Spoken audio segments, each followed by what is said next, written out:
দেবীপক্ষের সূচনায় মহালয়ার ভোরে অভয়ার দেবীর সুবিচার চাইতে রাতের পর এবার ভোর দখল রায়গঞ্জ প্রতিবাদী মেয়ের দলের উদ্যোগে। বুধবার ২রা অক্টোবর ভোরে এমনই অভিনব পদ্ধতিতে ফের প্রতিবাদে সরব হলেন রায়গঞ্জের সাধারণ মানুষ। উই ওয়ান্ট জাস্টিস স্বরে স্বরে ফের আবারও একবার গর্জে উঠল রায়গঞ্জবাসী। শিলিগুড়ি মোড় থেকে বিদ্রোহী মোড় পর্যন্ত দীর্ঘ পথযাত্রায় অংশগ্রহণ করল সমাজের অসংখ্য সাধারণ মানুষ, চিকিৎসক, শিক্ষক, শিক্ষিকা, ছাত্রছাত্রী, চিত্রশিল্পী, সঙ্গীত শিল্পী ও ব্যবসায়ীরা।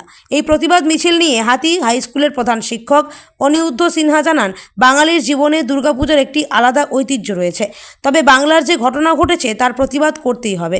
তাই শারদীয়ার প্রাক্কালে প্রতিবাদ মিছিলে সামিল হয়েছেন। জানিয়েছেন উৎসব হবে, প্রতিবাদও হবে। আগামীতে সুবিচার না পেলে এই লড়াই চলবে, এই লড়াইয়ের শেষ নেই। দিনে আপনারা রাজপথে নেমেছেন, রায়গঞ্জের রাজপথে কি বলবেন?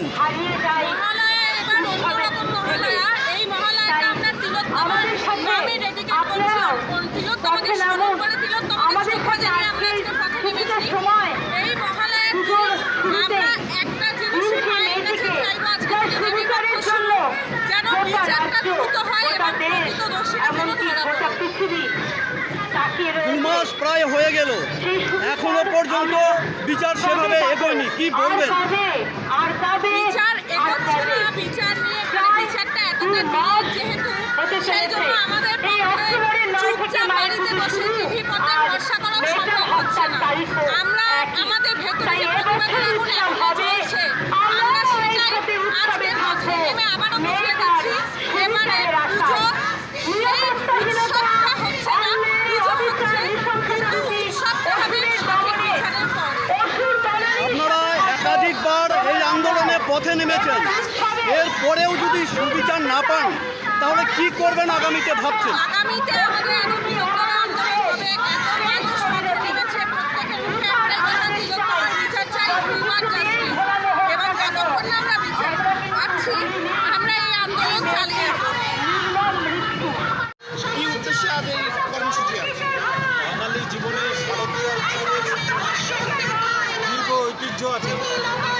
আমাদের উৎসবে নিশ্চয়ই আমরা সামিল হব, কিন্তু এবছর অভূতপূর্ব পরিস্থিতিতে বাঙালির জীবনকে আমাদের মুখোমুখি হতে হচ্ছে। যে ঘটনা রায়গঞ্জে আমাদের বাংলায় ঘটে গেছে, পৃথিবীতার বাংলা, আমাদের সরোজিনীর বাংলা, যে ঘটনা ঘটে গেছে সেই ঘটনা যে আমাদেরকে রাস্তায় না নামলে শাসক চাইছে যে উৎসবে মানুষ ভুলে যায়। আমরা বলছি উৎসবও থাকবে, প্রতিবাদও থাকবে, দুটোই একসাথে চলবে। সেই উদ্দেশ্যেই আজকে আমরা এরপরেও যদি সুবিচার না পান, এরপরেও সুবিচার না পেলে কি করবেন ভাবছেন আগামীতে? শুনুন, লড়াই চলবে, লড়াইয়ের কোনো শেষ নেই। শুধু তো ধর্ষণ বা হত্যা না, এখন দেখা যাচ্ছে গোটা স্বাস্থ্য ব্যবস্থা পশ্চিমবাংলায় ভেঙে পড়েছে। এবং আমি শিক্ষক হিসেবে বলতে পারি যে যেমন শিক্ষামন্ত্রী জেলে গেছে, শিক্ষা ব্যবস্থার লাটে উঠেছে, তেমনি স্বাস্থ্য ব্যবস্থার এই বিপদ, যেটা সরাসরি মানুষের ঘরের মধ্যে প্রবেশ করে গেছে। মানুষ আক্রান্ত হচ্ছে, সাধারণ মানুষ আক্রান্ত হচ্ছে, সাধারণ মানুষ সরকারি পরিষেবা থেকে বঞ্চিত হচ্ছে। সবটা নামিয়ে এখন এটাকেও মেরামত করার জন্য এই রাস্তা।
শ্রাবণী মহেন্দ্র মহল্লার সকালে আবার প্রতিবাদ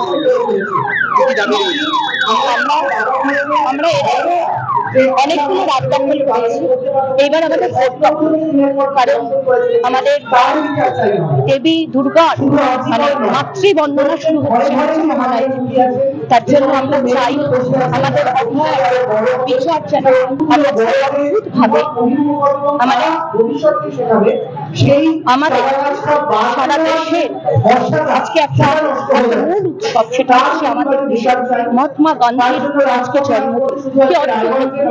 তিনি অসহিংস আন্দোলনে বিশ্বাসী ছিলেন এবং তিনি ইংরেজদের সঙ্গে যে আন্দোলনটা করেছিলেন সেটা অসহিষ্ণু আন্দোলন, এবং আমাদের এই আন্দোলনটাও কিন্তু একদম অসহিষ্ণু আন্দোলন।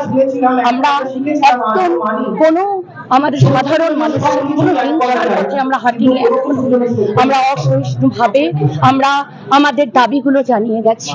কিন্তু আমাদেরও তো ধৈর্য আছে, আস্তে আস্তে আমরা ধৈর্যের বাঁধ ভেঙে যাচ্ছে। আজকে 1 মাসের উপরে 1.5 মাস হতে চলে, তাতেও আমরা আমাদের কোনো বিচারের কিচ্ছু পাই না। তার জন্য কি অদ্ভুত একটা সমাপত যে আজকে গান্ধীজির আজকে জন্মদিন, আজকে 1.5 মাস হয়ে গেল, এখনো আমাদের অভিযান। কিন্তু আমরা এই যে অহিংস আন্দোলনের মধ্যে আছি এখন, তাতে করে আমরা এটা বিশ্বাস করি যে আমরা যতদিন পারবো চেষ্টা করবো অহিংসা মধ্যেই থাকার, কিন্তু আমাদের তো শেষটা দেখতে হবে।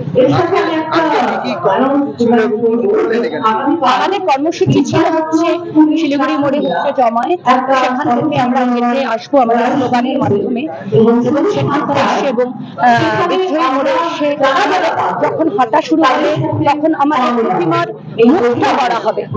সে শুধু একটা কাঠামোর মধ্যে ছিল, কিন্তু তৈরি হয়নি। দেবীর মুখটা তৈরি হবে, আমরা হাঁটতে হাঁটতে স্লোগানের মাধ্যমে দেবীর মুখটা তৈরি হবে। সেই মুখ তৈরি হবে হওয়ার শেষ হবে হচ্ছে বিদ্রোহী মোড়ে, এবং যখন তার চোখ দিয়ে রক্ত বেরোবে, কারণ আমরা জানি 9 তারিখ 9ই আগস্ট রাত 3:30 পৌনে 4টার সময় আমাদের অভয়ের চোখেও কিন্তু রক্ত চোখের জল বেরোয়। তার জন্য আমাদের দেবী দুর্গা কিন্তু অভয়ের এসেছে, এবার দেবী দুর্গা, তার জন্য তার চোখে রক্ত বেরোচ্ছে, সেইটা হবে। এবং আমাদের যত প্রতিবাদী মানে চিত্র আছে, সেই চিত্রগুলো সামনে ধরে দাঁড়িয়েছে আমাদের মেয়েরা, এবং আমাদের যিনি শিল্পীকা অদ্ভুত সুন্দর একটা দেবী দুর্গার এখন আর দেবী দুর্গা নয়, সে একটা মানুষের এখন হয়েছে। তার যে চেহারা, তার আদলটা যেটা পাওয়া গেছে সেটা একটা মানুষের আদল।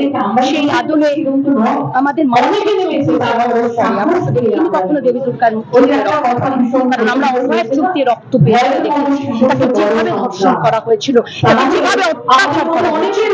তো সেই জন্য আমাদের আজকে দেবী দুর্গাকে রক্ত বেরোচ্ছে, এদিকে আমাদের ডাক্তাররা তাদের কথা হচ্ছে, কারণ জানতে না, কারণ যে মেয়েটা আজকে এই ঘটনা সেও একজন জুনিয়র ডাক্তার। তো আমাদের এরপরে আমরা এখানে একটা গান করবো, সবাই মিলে একসঙ্গে গান করবো, হাতে হাত দিয়ে।